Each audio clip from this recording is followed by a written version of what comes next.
Thanks Decr TV for sponsoring this video.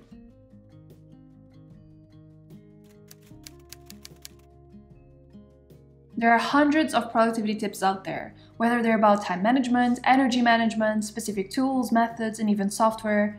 There's a huge community dedicated to showing you the best ways to maximize your output, the quality of your work, and the efficiency of your schedule. In this video, I want to guide you through the biggest lessons I've learned about productivity. I've learned so much about these topics for almost 7 years now, both from my own self-learning experience, having experimented so many of these methods, and also because I had the amazing opportunity of talking with so many different people, a lot of you watching actually. So the combination of my experience so far and your experience too made my perspective on productivity shift a lot. So besides guiding you through these 10 lessons, I also want to give you some tips on how to avoid some productivity mistakes and start reinforcing your productivity routine right now. Okay, so let's get started with number 1. You shouldn't be focusing too much on your daily routine. A lot of people focus way too much on establishing several daily habits. The most traditional approach to building your routine is to build kind of a routine that allows you to touch base on different topics every single day, whether it's language learning, working out, meditating, journaling, and so on. But actually, being a little bit more dynamic with your routine can be even more important than committing to a very structured daily routine. So the tip here is thinking about weekly habits instead of daily ones, dividing your year into chunks and dedicating certain months for specific projects, even if that means only increasing the intensity of work and focus on certain projects, and then reducing said intensity and focus to other projects without eliminating them from the back burner is a good idea. You'll still be able to divide your attention and energy between different things without compromising any of them because your daily life isn't grounded on a rigid set of habits. Okay, also, productivity systems are supposed to change often. We aren't supposed to be slaves to the methods we use. So those methods and techniques should change according to our specific circumstances and how our personal and work life are evolving too. So as those circumstances change, it's normal that our planners, our methods, our energy levels change as well. For instance, it's perfectly normal that after a big life event happens in your life, whether it's you switching jobs, transitioning from being a student to being a worker, and even things related to your personal life like having children, getting married. Those are all things that really contribute to you having to approach productivity in a different way than before. So here's a tip. When thinking about switching any kind of tool or method you use for productivity, time management, and so forth, just ask yourself, why are you dropping it? Is it because there was a life change that motivated the switch? Is it because you're using your productivity system incorrectly? Is it because you just want novelty? If you're switching your productivity system because you're bored with it, remember, don't try to change something that is working just because you want the shiny new thing. Switch what doesn't work, but keep what makes sense to your lifestyle.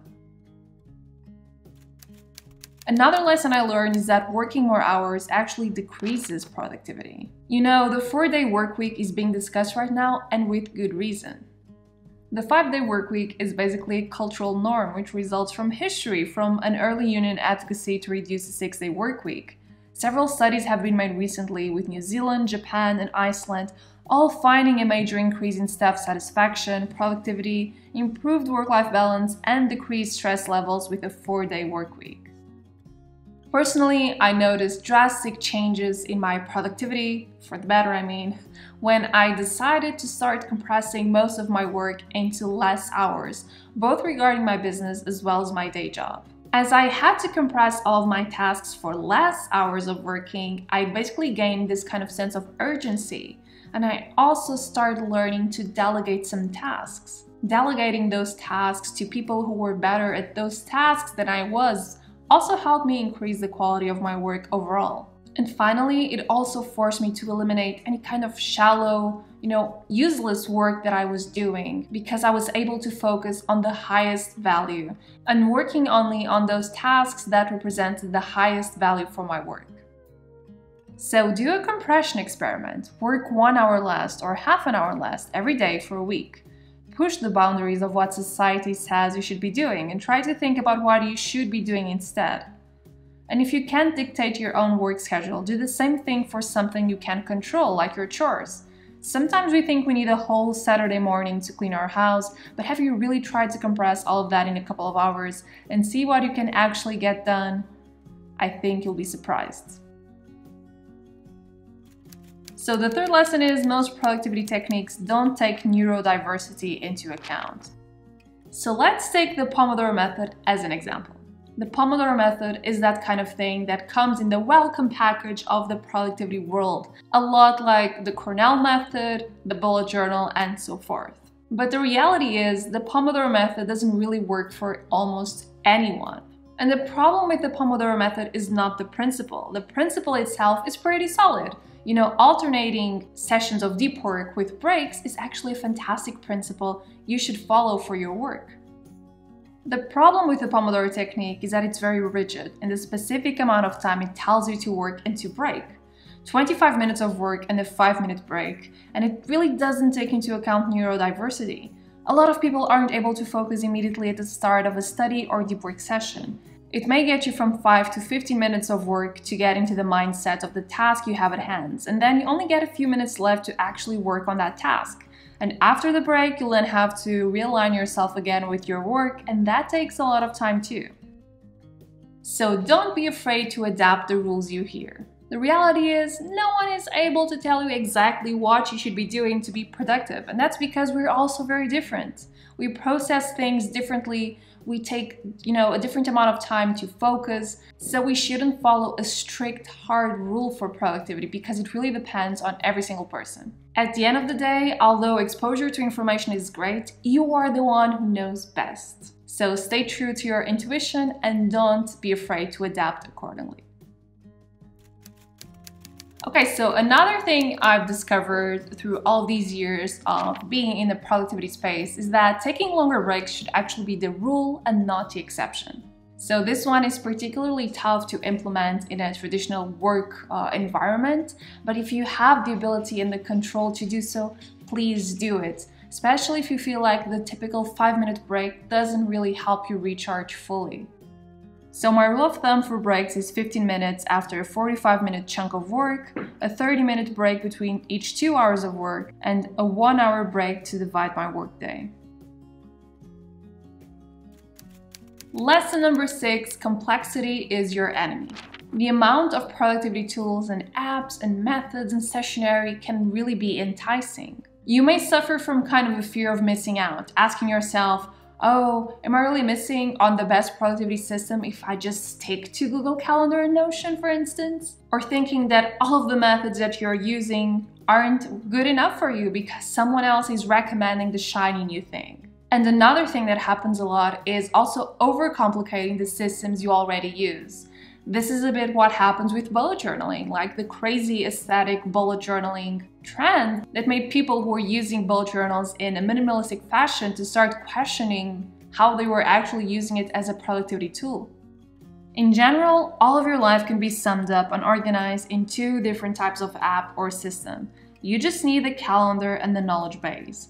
Even if you have multiple jobs or many areas of interest, it's almost a given that all of the things you need to organize will be perfectly organized with those 2 tools only. Every time you overuse productivity apps, you're wasting valuable time you could be spending actually working towards your goals. Migrating information from place to place, managing several planners at the same time, or just feeling lost because you're trying to manage several databases in Notion, for instance, or Obsidian, is such a major waste of your energy. Another lesson is manipulating your brain can work wonders. Okay, so our brain is wired to procrastinate, and that's the type of thing you need to start accepting about yourself as soon as possible. You'll never truly not procrastinate. Even if you go through a time in your life where you feel like you're more motivated to do some work, I can guarantee that kind of motivation will eventually start fading. And that's because your productivity always comes in a cycle. Unfortunately, life and society aren't prepared to wait for your productivity cycle to reset, so a bit of manipulation goes a long way. There are ridiculous things you can do. You can hide your phone somewhere when you need to wake up early so you can get out of bed quickly, cross things off your calendar, or inserting check emojis just to create a feeling of accomplishment, having your calendar open in a tab on your computer so you can always keep track of your tasks, having your water bottle nearby so you never forget to drink water, or setting alarms in your phone to remember you have to take breaks or switch tasks. These micromanagement tricks can seem almost absurd because they're basically kind of gamifying your life. But the thing is, they work because they manipulate your brain into start doing something different. And as you do them in a recurring fashion, you'll find out that it'll become quite natural to you. Another thing I learned is that enjoyment is at the core of all the things you do in life. No matter what you do in life, the methods you use, the planners you use, the techniques that you adapt into your life, enjoyment will always be at the center of every single thing you do. And it's responsible for more than 60% of the quality of your work. You know, it's incredibly hard to do a fantastic job if you actually despise your work. It's very hard to wake up in the morning if you're waking up to a cold shower, for instance. And it's very hard to feel motivated to do your workout if your workout only brings you pain and suffering. I feel like nowadays we live in a society that says that basically enjoyment or having fun are basically synonyms of laziness. And I think that's ridiculous. Enjoyment is here to help us push ourselves beyond, the boundaries of what is reasonable and acceptable. So we work way harder when we are enjoying ourselves. If you want to start waking up at 5 a.m., it's absolutely acceptable to wake up at that time and play video games for 20 minutes, just so you feel motivated to jump out of bed. It's acceptable to decorate your office desk in a way that makes you feel happy while you're working. It's also acceptable to use emojis in your calendar. It's acceptable to watch anime in your breaks between your very serious, respectable work. I think breaking this taboo is one of the most important things that you should strive to do to avoid turning work into another burden you have to live through. Lesson number 9 is your new year can start in a different month. I've been saying this for a while now, but there's actually no logical reason for you to start your resolutions and your new goals and new habits on January the 1st.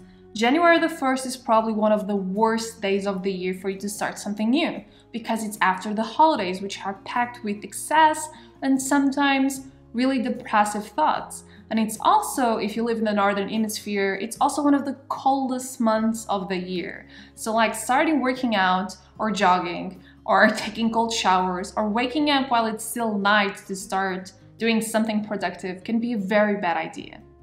I encourage you to create your own deadlines to start something new, no matter whether it's in March, June, or September.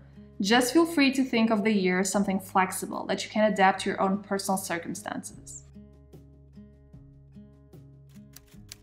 Finally, productivity is cyclical.